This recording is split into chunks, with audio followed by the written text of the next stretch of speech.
좀 싸우면은 이기고 싶죠. 그런데 싸워서 이기는 것보다 싸우지 않고 이기는 것이 훨씬 더 좋죠. 그러려면은 힘을 키워야 되죠. 적이 우리를 공격할 것인지 말 것인지에 대한 결정은 지금 나의 모습을 보고 우리의 모습을 보고 판단하죠. 얼마나 힘이 있는지, 저 사람이 얼마나 준비 태세가 되었는지. 힘이 없고 허점을 보이고 허술하면 바로 공격하겠지만, 우리가 적의 의도를 눈치채고 의지가 굳건하고 태도와 신념이 분명하면 적들은 주춤합니다. 쉽게 공격하지 못해요. 그리고 포기할 수밖에 없겠죠. 느헤미야가 바로 이것을 이뤄냈어요. 예루살렘 성벽을 재건하는 일을 하면서 일하면서 기도하고 기도하면서 일하고, 성을 방비하면서 기도하고 기도하면서 방비하고, 이 강인한 의지와 빈틈없이 준비하고 산발락과 주위 사방의 대적들을 막아낸 장면을 우리는 이제까지 보고 있습니다. 하지만 오늘 15절 말씀을 보면은 느헤미야는 대적들이 물러간 것이 자기가 한 일이 아니라 하나님께서 그들의 꾀를 패하셨기 때문이다 라고 말을 합니다. 전 이 말씀을 보면서 그런 생각이 들었어요. 우리 인간의 마음이 얼마나 간사한지, 일이 잘 풀리지 않고 실패했을 때는요, 그렇게 말해요. 하나님, 도대체 왜 나에게 이렇게 하시는 겁니까? 왜 내가 이렇게 어려움을 겪어야 됩니까? 수천 번도 더 따져 물으면서 고통스러워하죠. 하지만 정작 성공했을 때에는 하나님, 왜 나에게 이렇게 하십니까? 왜 나이어야 합니까? 이렇게 절대 묻지 않아요. 우리 인간이 얼마나 간사합니까, 여러분? 그냥 내가 잘해서 잘 되는 줄로만 알아요.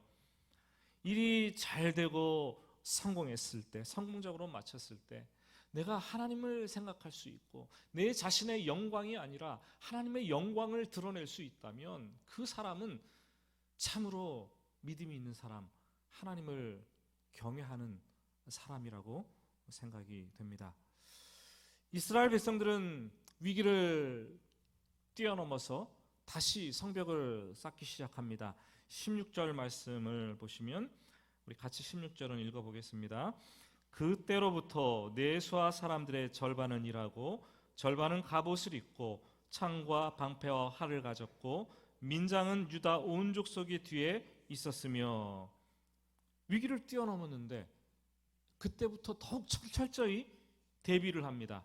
적들이 잠시 물러갔다고 해서 긴장을 풀고 경계를 하지 않습니다. 오히려 사람들을 두 그룹으로 나누어서 대비를 하는데, 한 그룹이 공사를 하고 있으면 또 한 그룹은 경계를 서게 되고, 시간이 지나면 두 그룹이 교대로 임무를 바꾸어서 경계를 서고 또 공사를 하게 됩니다. 이전에는 경계병을 세워서 주위를 살피라고 했는데 이제는 경계를 서는 절반의 사람들에게 갑옷을 입힙니다. 손에 창을 들려주고 칼을 들려주고 방패를 주고 활을 가지고 삼엄하게 경배를 서라고 합니다. 보통 사람들은 위기의 파도가 지나가면 안도의 한숨을 하고 내쉬죠. 그리고 긴장을 쫙 풀죠. 하지만 느헤미야는 또 다른 위기의 파도가 올 것을 철저히 대비하고 있습니다. 여러분, 그렇습니다. 위기가 닥쳐왔을 때가 아니라 위기가 지나갔을 때가 진짜 위기인 거죠. 그때가 위기인 거죠. 사람들은 그것을 잘 모르더라고요. 돈이 없을 때가 위기가 아니라 그 기간이 지나고 돈을 많이 벌었을 때가 정말 진짜 위기, 신앙의 위기죠.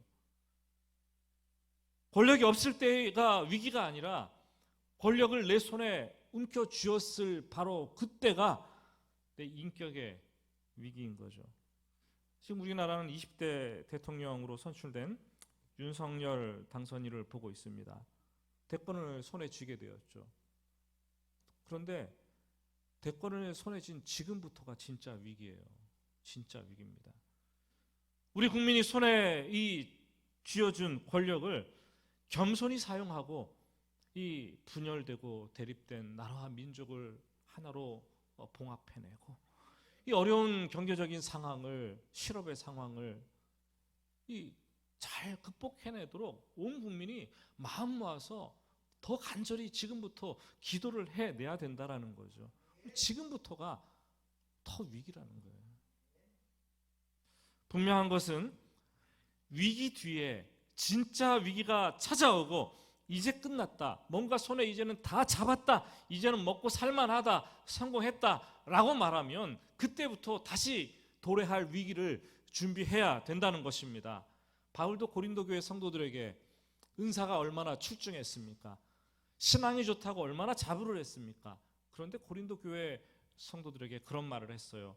그런즉 선줄로 생각하는 자는 넘어질까 조심하라. 저는 개인적으로 오늘 17절 말씀, 느헤미야에 있는 성경 말씀 중에 가장 좋아합니다. 17절 말씀을 보시면 성을 건축하는 자와 짐을 나르는 자는 다 각각 한 손으로 일을 하며 한 손에는 병기를 잡았는데, 문자적으로 해석하면 이게 답이 나오지 않아요. 한 손으로는 막 일을 하고 한 손으로는 병기를 잡고 짐을 나르는데 한 손으로는 짐을 나르고 한 손으로는 병기를 잡고 이게 가당치나 하겠어요? 불가능한 말이죠. 그것이 아니라 정말로 열심으로 일을 집중을 하면서도 그만큼 주의를 경계하고 방어하는 일을 동시에 게을리하지 않았다는 것을 역설적으로 얘기하는 것이죠. 일하는 것도 방어하는 것도 둘 다 손에서 풀 수 없는 상황이었죠.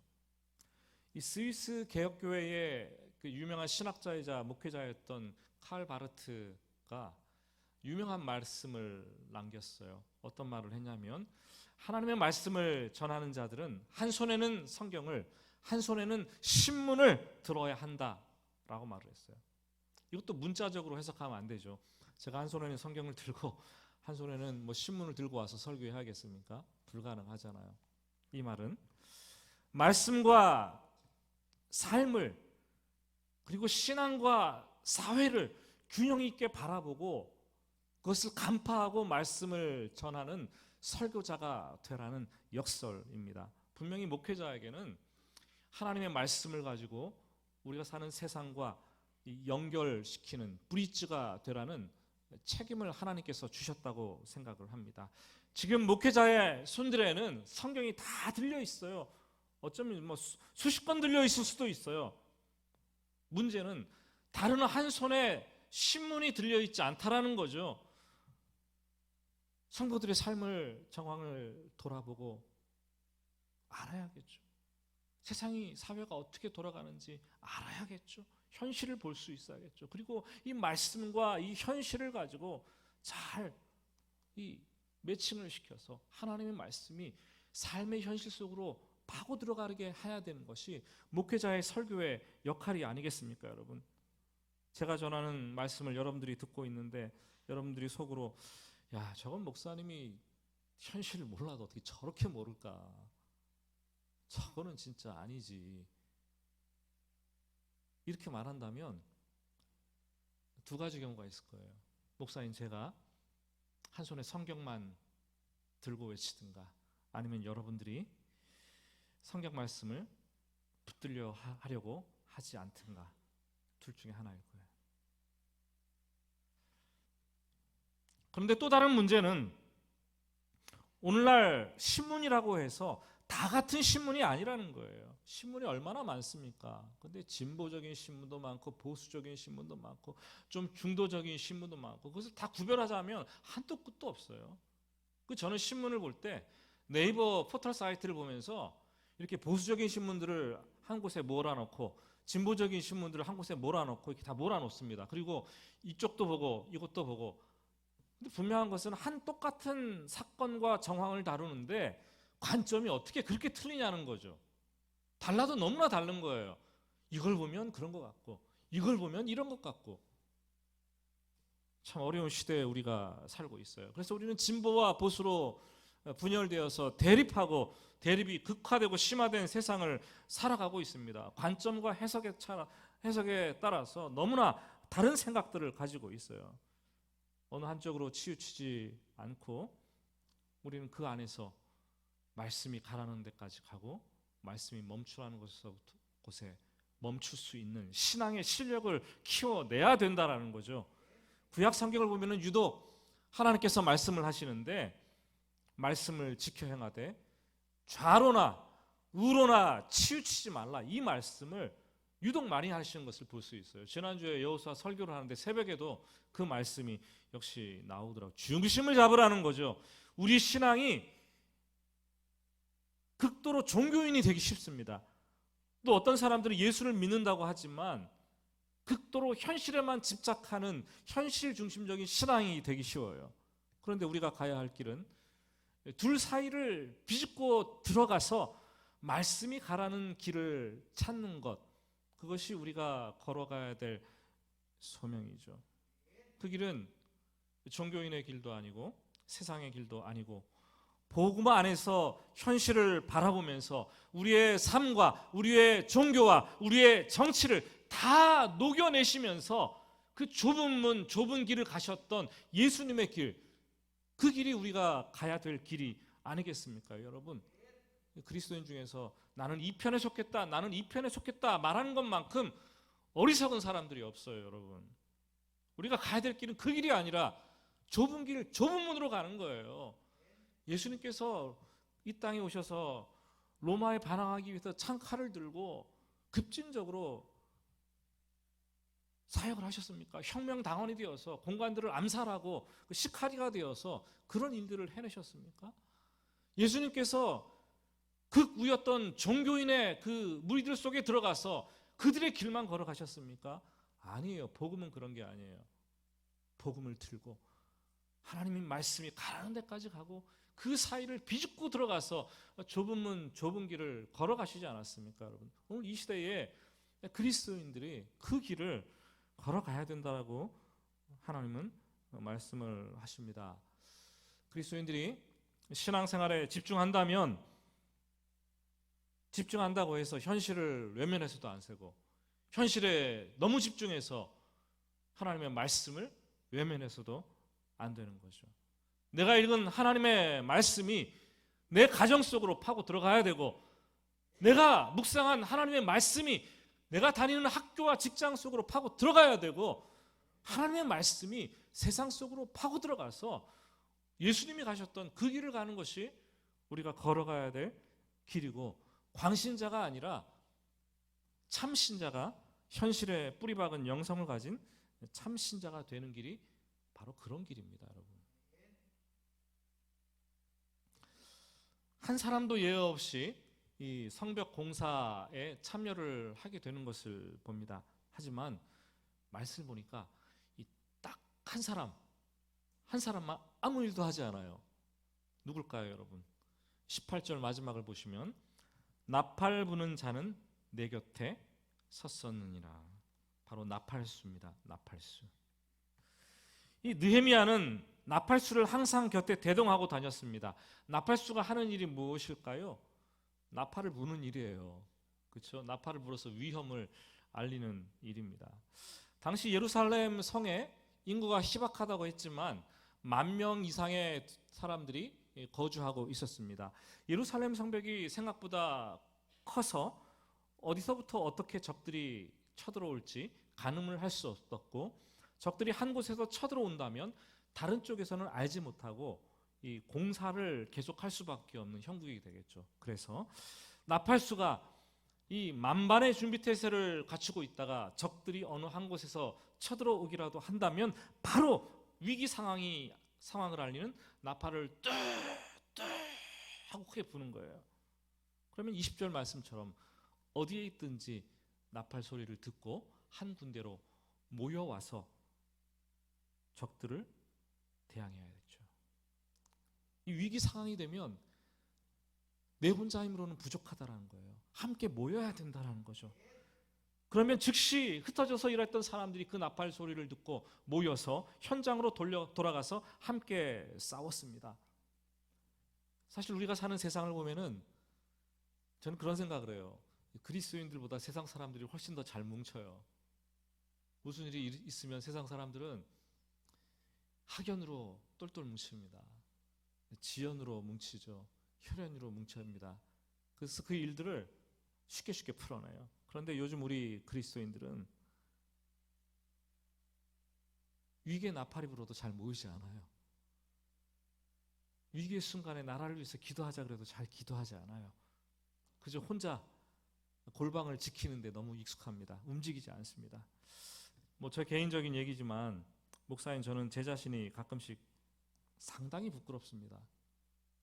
다급하게 울려 퍼지는 나팔 소리가 세상 여기저기에서 들려지는데 편안하게 교회만 지키고 있고 골방만 지키고 있고 설교만 청사뉴스처럼 해대는 것 같아서 참 마음이 답답하고 제 자신이 한심스러울 때가 너무나 자주 있어요.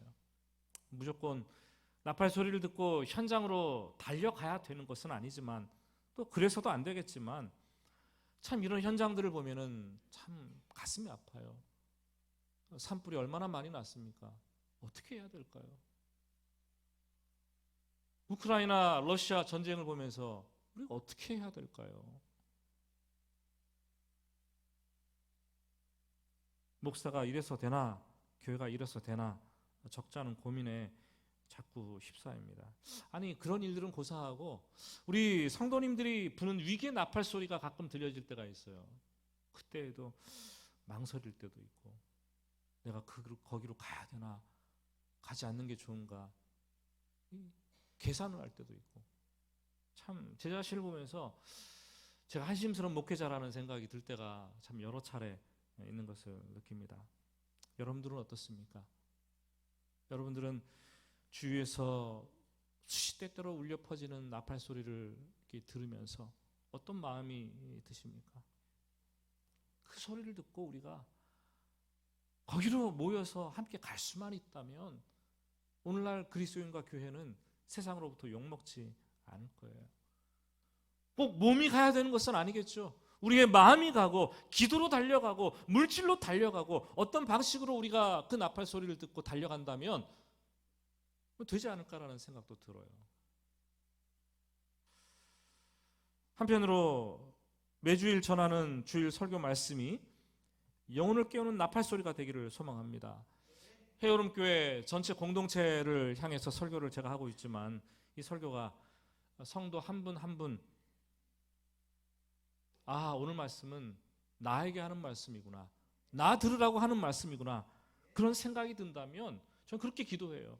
제가 공동체에 설교를 하지만 말씀을 들을 똑같은 말씀을 공동체가 듣지만 그 말씀을 개인이 자기 말씀으로 자기에게 주시는 말씀으로 받아들일 수 있다면 그렇게 받는다면 성령님께서 강하게 역사하시는 그 시간이라고 생각되게 그렇게 간절히 기도합니다. 그 나팔 소리를 듣고 잠자던 영혼들이 깨어 일어날 수 있고 힘을 얻고 세상으로 나가서 담대하게 싸우고 살아낼 수 있다면 성공적인 예배를 우리가 드리고 있는 거겠죠. 그렇게 되기를 주님의 이름으로 축복합니다. 느헤미야가 이처럼 자기가 할 수 있는 인간적인 최대한의 노력을 다했고 기도를 했습니다. 동시에 근본적인 도움이 어디에서 오는지를 절대 망각하지 않았습니다. 20절 마지막 뒷부분을 보시면 이렇게 되어 있어요. 우리 하나님이 우리를 위하여 싸우시리라. 우리의 하나님이 우리를 위하여 나팔 소리를 듣고 우리가 거기로 몰려가서 싸우겠지만 결국은 우리가 싸우는 것이 아니라 우리를 위하여 우리 하나님께서 싸우시리라. 그 사실을 너희가 망각하지 말라고 말씀을 하셨습니다. 이 거대한 골리앗이 40일 동안 2m 50 이상 되는 그 거인이 엘라 골짜기에 나와서 막 외쳐댑니다. 그랬더니 그때마다 이스라엘 군사들이 겁을 먹고 혼비백산하는 거죠. 사기가 땅에 곤두박질 치고 두려움이 엄습해오고 낭만과 절망 속에 빠져들면서 탈영할 분위기가 막 걷잡을 수 없이 이스라엘 진영에 커지는 거예요. 그때 어린 소년 다윗이 물맷돌을 들고 그 골리앗 앞에, 거구 앞에 서지 않습니까? 그래서 했던 말을 다 기억하시지 않아요? 이렇게 말했어요. 오늘 여호와께서 너를 내 손에 넘기시리니 전쟁은 여호와께 속한 것인즉 그가 너희를 우리 손에 넘기시리라. 아유, 얼마나 담대해요, 여러분. 소년이 어떻게 이렇게 담대할 수 있었을까요? 무엇이 이 골리앗 앞에 선 다윗을 그렇게 담대하고 강하게 만들었을까요? 바로 관점의 차이예요. 관점의 차이. 이 싸움이 나의 싸움이라고 생각한다면 한없이 두려워요. 그런데 이 전쟁이 하나님께 속한 것이고 하나님께서 우리를 위하여 싸우신다고 생각하면 한결 마음이 편해지고 담대해지는 거겠죠. 성벽을 쌓았는데 아직도 흙무더기가 이렇게 많이 남았다고 생각하면 이를 전진할 수가 없어요. 원수들의 칼을 보고 사방으로 꽉 막힌 환경을 보고 두려워서 있으면 꼼짝 달싹할 수가 없어요. 그러나 내 기도를 들으시는 하나님, 내 손을 붙잡고 계시는 하나님, 나를 대신하여 싸우시는 그 하나님을 우리가 발견하고 바라볼 수만 있다면 우리는 담대하게 나아갈 수가 있다라는 거죠. 하나님을 배제한 채 우리가 아무리 싸운다고 해도 우리는 성공할 수가 없습니다. 시편은 말해요. 여호와께서 집을 세우지 아니하시면 세우는 자의 수고가 헛되며 여호와께서 성을 지키지 아니하시면 파수꾼이 깨어 있음이 헛되도다. 바울도 얘기했어요. 만일 하나님께서 우리를 위하시면 누가 우리를 대적하리요? 누가 우리를 대적하리요? 16세기에 종교 부패가 만연하고 교권주의가 팽배했던 그 세상에 그 교권주의와 교황과 맞서 싸웠던, 그리고 종교개혁을 일궈내었던 루터라는 사람 우리는 잘 알고 있어요. 그런데 루터를 도와서 그때 함께 일했던 이 멜랑흐톤이라는 사람은 대부분의 성도들이 모를 것입니다. 멜랑흐톤. 이 루터보다 15살이 나이가 적은 사람이었어요. 루터하고 그렇지만 절친이었고 동역자였습니다. 루터가 종교개혁을 이끌어가면서 수시로 거대한 군왕같이 달려드는 이 교황 그리고 교권주의의 위압감을 느낍니다. 그때마다 루터가 좌절하고 실패하고 포기하고 싶습니다. 그럴 때 이 멜랑흐톤이라는 사람이 성경 말씀 한 구절을 써서, 편지를 써서 루터에게 건네줍니다. 그 성경 구절이 그거였어요. 만일 하나님이 우리를 위하시면 누가 우리를 대적하리요? 루터가 그 말씀을 받고 담대하게 하나님이 함께 하시는 줄 알고 나가서 싸우겠다 하고 일어나서 나가서 종교개혁을 했습니다. 여러분, 누군가가 힘들어할 때에 격려하는 것, 격려의 기술이라는 책도 있고 우리의 관건이기도 한데 어떻게 격려하시렵니까? 힘을 내, 어깨 툭툭. 물론 그렇게 해야죠. 그러나 20절 말씀처럼 메모지에다가 우리 하나님께서 우리를 위하여 싸우실 거야. 너의 하나님께서 너를 위해서 싸우실 거야. 그렇게 적어준다면 힘이 되겠죠. 힘들어하는 남편의 옷주머니에 출근할 때 쿡 찔러서 넣어주고, 출근하는 학교에 가는 자녀들에게 가방 속에 넣어주고, 낙심한 목원의 성경책에 살짝 끼워두고, 우리의 하나님께서 우리를 위하여 싸우시리라, 너의 하나님께서 너를 위해서 싸우신다는 것을 각인시켜 준다면 그 말씀 속이, 그 말씀을 읽고 성령께서 그 심령에 그 말씀과 더불어 역사하신다면 얼마나 담대하겠습니까, 여러분? 그런 일들이 우리 가운데서도 일어나기를 간절히 소원합니다. 이스라엘 백성들은 느헤미야의 말을 듣고 사기 충천합니다. 의욕이 막 넘쳐납니다. 21절, 우리가 이같이 공사하는데 무리의 절반은 동이 들 때부터 별이 나기까지 창을 잡았으며, 적들이 호시탐탐 노리는 그런 상황 속에서 더 빨리 성벽을 완공하려고 공사를 합니다. 52일 만에 완공되잖아요. 근데 공사를 하는데 동이 틀 때부터 별이 나기까지 창을 잡았다라고 얘기를 했습니다. 별 보고 집에 들어갔어요. 별 보기 운동을 한 거예요. 예전에 북한에서 뭐 그런 운동을 했잖아요. 천리마 운동이라 그래서 뭡니까 이게? 천삽 뜨고 한 번 허리 펴고 이런 운동이 있었고, 그리고 나서 그 새벽별 보기 운동을 했잖아요. 새벽 별이 뜨면 별이 사라지기 전에 강제로 끌려 나와서 억지로 또 별 볼 때까지 일하는 그 운동, 그 별 보기 운동을 했잖아요. 지금 하나도 못 하겠죠. 지금 이스라엘 백성들이 시키지도 않았는데 자발적으로 동틀 때부터 이 별을 볼 때까지 방비하면서 공사를 해나가는 그런 장면을 우리는 보게 됩니다. 성령으로 위로받고 힘을 내니까 이런 일들을 감당할 수가 있는 거죠. 그래서 23절은 파수하는 사람들이나 우리가 다 옷을 벗지 아니하였으니 물을 기르러 갈 때에도 각각 병기를 잡았느니라. 이 옷을 벗지 아니하였다는 말씀이 참 은혜가 돼요. 위기 상황이라서 불씨를 대비해서 지금 갑옷을 입었겠죠. 무장했겠죠. 그런데 오늘 말씀을 보니까 잠잘 때에도 옷을 벗지 않고 물을 기르러 갈 때에도 갑옷을 벗지 않습니다. 항상 주야로 옷을 입습니다. 여러분 그렇죠? 이 갑옷을 입고 잠을 자고 물을 기르러 가고 일을 하고 밥을 먹는데 얼마나 불편하겠어요, 여러분. 거추장스럽게 한이 없겠죠. 좀 벗어버리고 싶겠죠. 여러분 그렇습니다.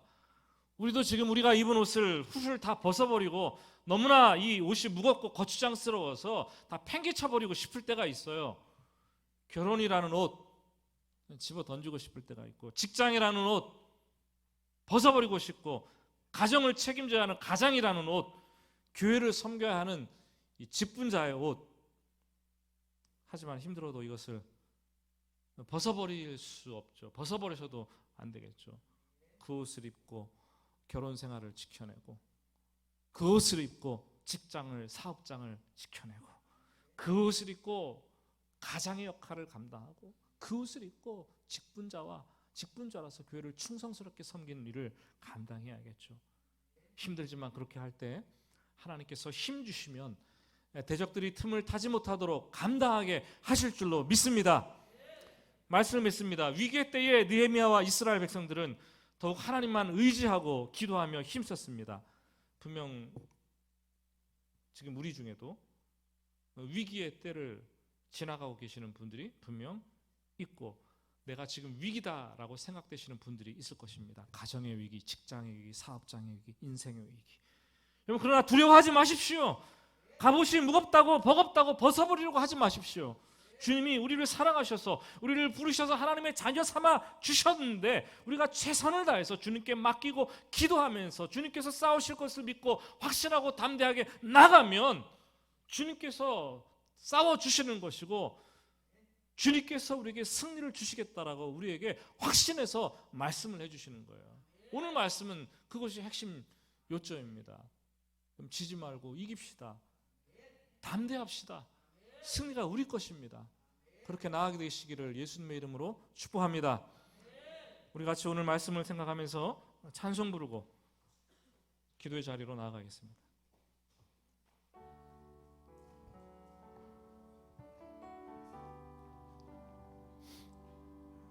예전에 불렀던 찬송인데요, 힘들고 지칠 때, 위기라는 순간이 되었을 때 이 찬송을 부르면 저는 그렇게 힘이 되더라고요.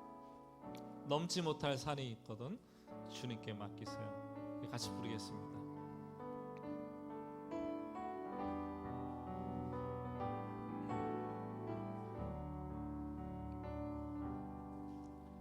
넘지 못할 산이 있거든 주님께 맡기세요. 넘지 못할 파도 있거든 주님께 맡기세요. 다시 한번, 넘지 못할 산이 있거든, 넘지 못할 산이 있거든 주님께 맡기세요. 넘지 못할 파도 있거든. 주님께 맡기세요. 우리 가야 할 길은 멀고도 험하여 언덕이며 가야 하는 우리 인생인데, 이럴 땐 우린 누굴 의지하나요? 주님밖에 없어요.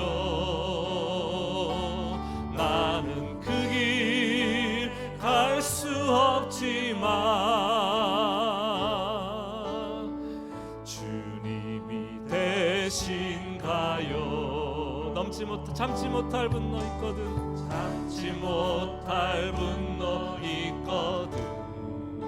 주님께 맡기세요. 주님께 맡기세요.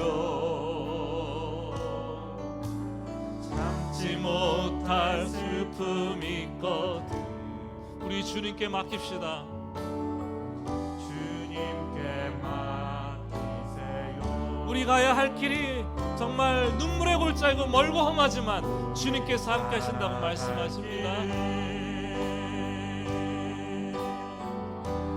눈물의 골짜기 내 힘으로 참지 못해 늘 흐느끼네. 이럴 땐 우린 누굴 의지하나요? 이럴 땐 우린 누굴 의지하나요? 주님밖에 없어요. 나는 그 길 갈 수 없지만 주님이 대신. 이럴 땐 우린 누굴 의지하나요? 이럴 땐 우린 누굴 의지하나요? 주님밖에 없어요. 나는 그 길 갈 수 없지만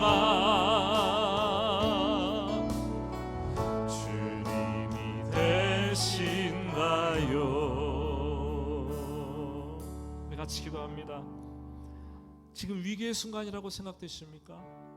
지금 넘을 수 없는 산이 여러분들을 가로막고 있다고 생각되십니까? 내가 싸울 수 없다고 생각되십니까? 아직도 너무 많은 것들이 내 앞길을 막고 있다고 생각되십니까? 주님 말씀하세요. 내가 너를 대신하여 싸우겠다. 네가 네 힘으로 하지 말고 나를 의지하고, 그 싸움은 나의 전쟁이지 너의 전쟁이 아니다. 너는 내 편에 서 있기만 하면 된다 말씀하십니다. 지금 보면 넘지 못할 산이 있는 것 같고 넘지 못할 파도가 있는 것 같아요. 그러나 나팔 소리를 듣기만 하면, 모이기만 하면, 우리가 정말 두려워하지 않기만 하면 주님께서 싸우겠다라고 말씀을 하십니다. 주님, 내가 두려웠는데 잘못 알았군요. 주님께서 싸우는 싸움인데 제가 담대하게 나가겠습니다. 주님 손 붙잡고 나가겠습니다. 이기게 하여 주시옵소서. 승리하게 하여 주시옵소서. 우리 주님의 이름을 부르고 같이 기도하겠습니다.